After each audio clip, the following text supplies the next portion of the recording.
अस्सलाम वालेकुम। अच्छा, आज हम एक ऐसे मसले पर बात करने वाले हैं जो सच पूछें तो लाखों ख़वातीन और मर्दों की परेशानी का बाइस बना हुआ है।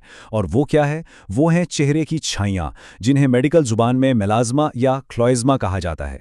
ये चेहरे पर पड़ने वाले भूरे, जर्द या काले धब्बे इतने ज़िद्दी होते हैं ना कि अक्सर महंगी से महंगी क्रीमें और लेज़र ट्रीटमेंट्स भी इनके आगे हार मान लेते हैं। लेकिन होम्योपैथी में इनका बिल्कुल मुस्तकिल इलाज मौजूद है। शर्त सिर्फ ये है कि इसकी जड़ यानी असल वजह को पकड़ा जाए और फिर इसके हिसाब से दवा दी जाए।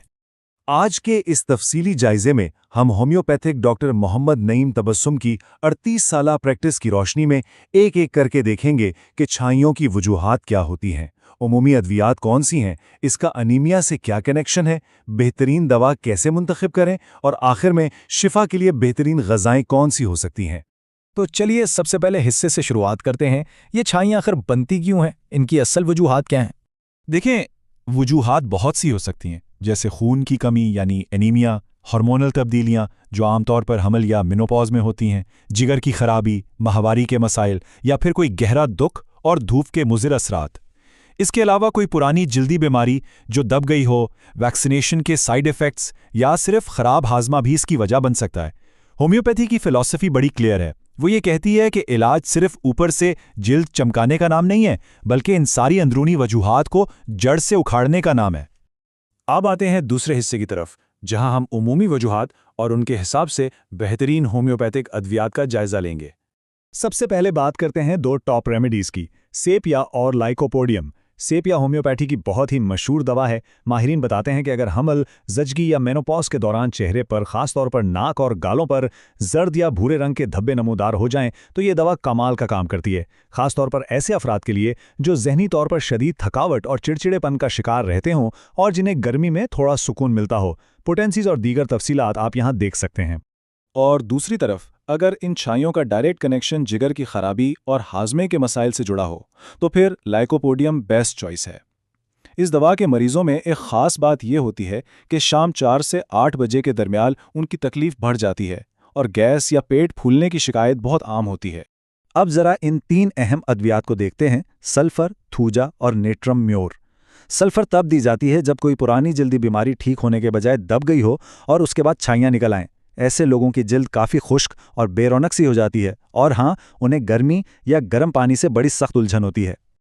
अगर छाइयाँ किसी वैक्सीनेशन के साइड इफ़ेक्ट के तौर पर आएँ या जिल्द पर मस्से भी हों और स्किन बहुत ज़्यादा ऑयली हो, तो थूजा एक ख़ास दवा मानी जाती है। लेकिन अगर इन धब्बों के पीछे कोई बहुत गहरा छुपा हुआ गम या कोई जज्बाती सदमा हो और धूप में जाने से ये निशानात और डार्क हो जाते हों, तो नेट्रम म्योर वाकई कारगर साबित होती है।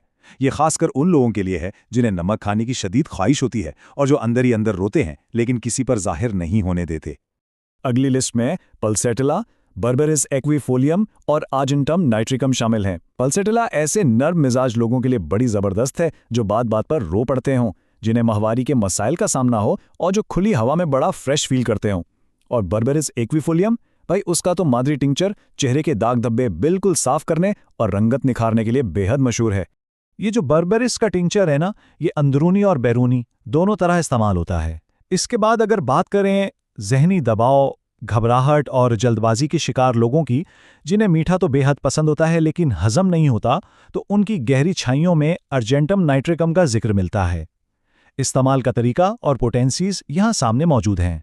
चलिए अब तीसरे हिस्से की तरफ बढ़ते हैं। ये एक बहुत क्रूशियल पॉइंट है, अनीमिया और छाइयों का ताल्लुक। जिल्द में ऑक्सीजन की कमी का आखिर क्या किरदार है? सच बताऊं तो इस चीज़ को अक्सर बिल्कुल नज़रअंदाज कर दिया जाता है। होता कुछ यूं है कि खून की कमी यानी एनीमिया की हालत में जिल्द को पूरी ऑक्सीजन और न्यूट्रिशन नहीं मिल पाती। इससे मेलानिन की तकसीम गैर मुतवाज़न हो जाती है, जिगर पर बोझ बढ़ता है और हार्मोनल अदम तवाज़न पैदा होता है। और रिजल्ट क्या निकलता है? चेहरे पर भूरी, जर्द या स्याह छाइयाँ बन जाती हैं। तो सीधी सी बात है, अगर एनीमिया मौजूद है तो सबसे पहले इसका इलाज ज़रूरी है। अब अगर जिस्म में आयरन की कमी हो जाए तो फेरम मेटालिकम का जिक्र सबसे पहले आता है। इसकी सबसे बड़ी पहचान ये है कि चेहरे की रंगत बार बार बदलती है। गालों पर एक नकली सी सुर्खी होती है लेकिन अंदर से पीलापन झलक रहा होता है और ज़रा सी मेहनत से सांस फूलने लगती है। ऐसी सूरत में ये दवा बेहतरीन समझी जाती है। और अगर खून की कमी अभी बिल्कुल इब्तदाई मराहिल में हो और चेहरे पर हल्के गुलाबी रंगत के साथ भूरे धब्बे अभी बनना शुरू ही हुए हों, तो वहाँ फेरम फॉस्फोरिकम तजवीज़ की जाती है। ये ख़ास तौर पर उन लोगों के लिए इंतहाई मुफीद है जिनका मुदाफ़ती निज़ाम बहुत कमज़ोर होता है। अब कुछ खास किस्म के एनीमिया की बात करते हैं। अगर खून के ज़्यादा इखराज के बाद मसलन जचगी या माहवारी के मसाइल के बायस बहुत ज़्यादा कमज़ोरी आ जाए और आंखों के गिर्द गहरे स्याह हल्के पड़ जाएं, तो चाइना बेहतरीन इंतखाब है। लेकिन अगर बच्चों और नौजवान लड़कियों में तेज़ी से बढ़ने की उम्र के दौरान हड्डियों के दर्द के साथ खून की कमी हो और छाइयाँ निकल आएं, तो वहाँ कैलकीरिया फॉस्फोरिका को तरजीह दी जाती है। इसी तरह अगर जिगर की खराबी से एनीमिया पैदा हुआ हो, जहां चेहरे पर भूरी धब्बियां और शफाफ पीली जिल्द नुमाया हो, तो फॉस्फोरस का इस्तेमाल किया जाता है। और खुदा न खास्ता किसी बहुत पुरानी दायमी बीमारी के बाइस खून की कमी हो गई हो, जिसमें मरीज शदीद थकन, बेचैनी महसूस करे और चेहरे पर स्याह और मुर्दा रंगत छा जाए, तो ऐसे में आर्सेनिक एल्बम इंतहाई कारगर दवा है। चौथा हिस्सा बहुत इंपॉर्टेंट है, बेहतरीन दवा का इंतखाब। ये सिलेक्शन चार्ट अब तक बताई गई अद्वियात और उनकी बुनियादी वजूहात का एक जामे खुलासा है। देखें, इस चार्ट से एक बात तो बिल्कुल शीशे की तरह साफ हो गई है कि वजूहात की बुनियाद पर दवा का इंतखाब बिल्कुल बदल जाता है।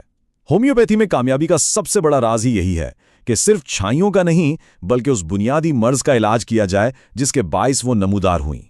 याद रखें, अनीमिया की सूरत में अपना सीबीसी टेस्ट लाजमी कराएं और होम्योपैथिक दवा को अपना असर दिखाने के लिए सब्र के साथ कुछ हफ्तों का वक्त जरूर दें। अब आते हैं अपने आखिरी हिस्से की तरफ, यानी छाइयों के लिए बेहतरीन ग़िज़ाएं।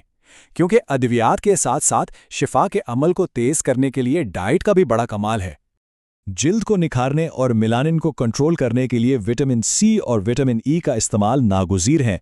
अपनी रोज़मर्रा खुराक में नींबू, आंवला और कीनू जैसी विटामिन सी से भरपूर ग़िज़ाएं ज़रूर शामिल करें, और साथ ही बादाम, अखरोट और जैतून के तेल जैसी एंटीऑक्सीडेंट ग़िज़ाएं इस्तेमाल करें ताकि धूप के नुकसानात से बचा जा सके। तफसीली फहरिस्त और मिकदार आप यहाँ देख सकते हैं।